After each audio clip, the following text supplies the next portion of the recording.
코로나19 확산 속도가 빨라지면서 확진자와의 접촉 가능성 등을 이유로 행정명령을 받은 자가격리자들의 수도 급증하고 있습니다. 이제는 누구나 언제든 자가격리 대상이 될 수 있는 상황인데요.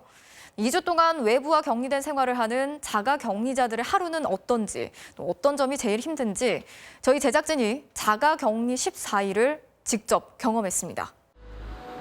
경기도의 한 어린이집에서 코로나19 확진자가 나오면서 이 어린이집에 다니는 4살 어린이가 음성 판정을 받았지만 규정에 따라 엄마와 함께 자가격리에 들어갔습니다.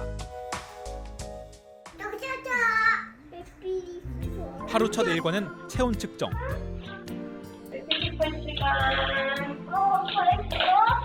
가장 중요한 생활 수칙은 자가격리자 안전보호 앱을 통해 체온과 건강 상태를 하루에 2번 보고하는 겁니다.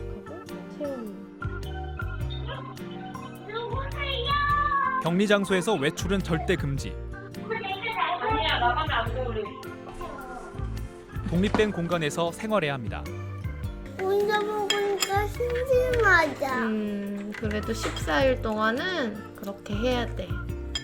서로 2m 이상 떨어져 지내야 하지만 4살 아이와 엄마의 거리두기는 현실적으로 불가능합니다. 보건소 직원과 상의 끝에 대신 2살 동생까지 철저하게 마스크를 쓰고 생활하기로 했습니다. 어디가. 하지만 마스크 쓰기를 싫어하는 아이. 일로 와. 다시 해야지, 다시. 마스크 어디 갔어? 아이고, 괜찮아. 고겠어. 나도 마스크 끼기 답답해. 답답해? 누워 이제.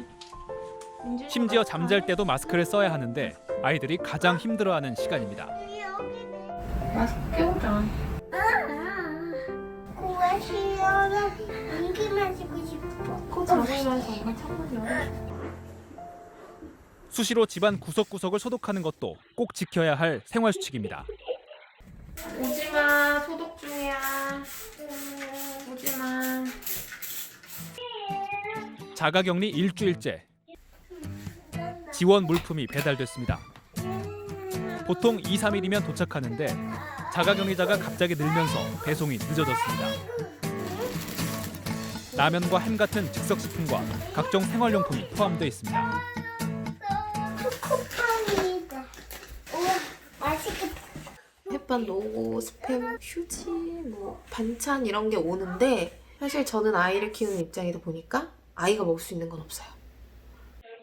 시간이 갈수록 엄마도 아이들도 짜증이 심해졌습니다.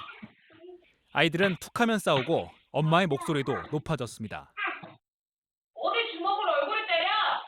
계속 집에만 있으니까 짜증의 정도가 정말 정말 심각해지더라고요. 진짜 엄마가 짜증을 내니까 그 짜증을 그대로 내더라고요. 밖에 나가자고 조르는 아이들. 코로나19 감염 위험성을 설명해 주는 게 쉽지 않습니다. 참새들은 또 코로나 걸리면 어떡해? 참새들은 코로나 안 걸린대. 왜?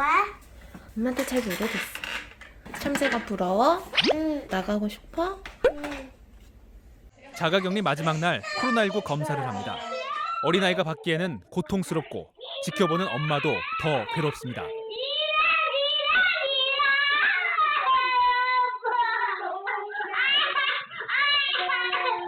검사 결과 다행히 음성. 자가격리가 해제됐습니다. 나와서 노니까 어때요? 재밌어. 자가격리 행정명령을 받은 사람은 누적 80만 명이 넘습니다. 불편하지만 감염 확산을 막기 위한 최소한의 수고라는 것을 알기에 대다수 대상자들이 생활 수칙을 잘 따라주고 있습니다. 방 안에서 편하게 쉬기만 하면 될 줄 알았던 한 대상자는 의외의 고충을 토로했습니다. 먹고 눕는 생활이 반복되다 보니까 2주차 때부터 약간 역류성 식도염 증상이 생겨서 자가격리자들을 힘들게 하는 것은 일부의 따가운 시선입니다. 자가격리 전담 공무원이 의료 물품을 전달해야 하는데 고시텔 관리자가 그를 막아섭니다. 아니 저희들은 들어오면 안 되는데 들어오면 안 되죠. 진짜 맨 처음에 이름이 뭔데요? 이거 저 정보는 저희가 알려드릴 수가 없고 만약에 CCTV로 돌리고 저 사람이 방에 나왔으면은 제가 저기 경찰에 고발 조치해가지고 바로 내쫓고를 할 거예요. 그분이 지금 확진자는 아니고 아무 위험은 없거든요. 지금 접속자에서 검사하고 음성 나와가지고 지금 정리하고 있는 거고. 아니래도 그 사람이 안 나온다고 어떻게 보장해? 자칫 확진자가 나올 경우 영업을 중단해야 하는 업체의 우려도 이해가 됩니다. 하지만 자가격리자에 대한 지나친 경계심은 오히려 방역에 도움이 안 됩니다. 격리 대상자들이 음지로 숨을 수 있기 때문입니다. 질병관리청 지침에 따르면 확진 환자는 물론 자가격리자의 개인정보는 비공개지만 지역 온라인 커뮤니티를 통해 순식간에 신상털기가 일어나기도 합니다. 저희가 지역이 워낙 좁다 보니까 돌고 돌아서 다 들어오긴 하더라고요. 뭐 어떤 어린이집이라더라, 어떤 아파트라더라. 자가격리도 된 상황에서 그렇게 소문을 들으니까 공황이 오더라고요. 이게 신체적으로 스트레스가 오니까 막 하혈도 하고. 얼굴도 모르는 확진자와 같은 공간에 잠시 있었다는 이유로 자가격리된 경우도 많지만 막상 대상자가 되면 죄책감이 먼저 든다고 합니다. 내 잘못으로 내 애기와 내 남편이 당해야 하나? 저한테 대한 죄의식 같은 게 엄청 크게 왔었고.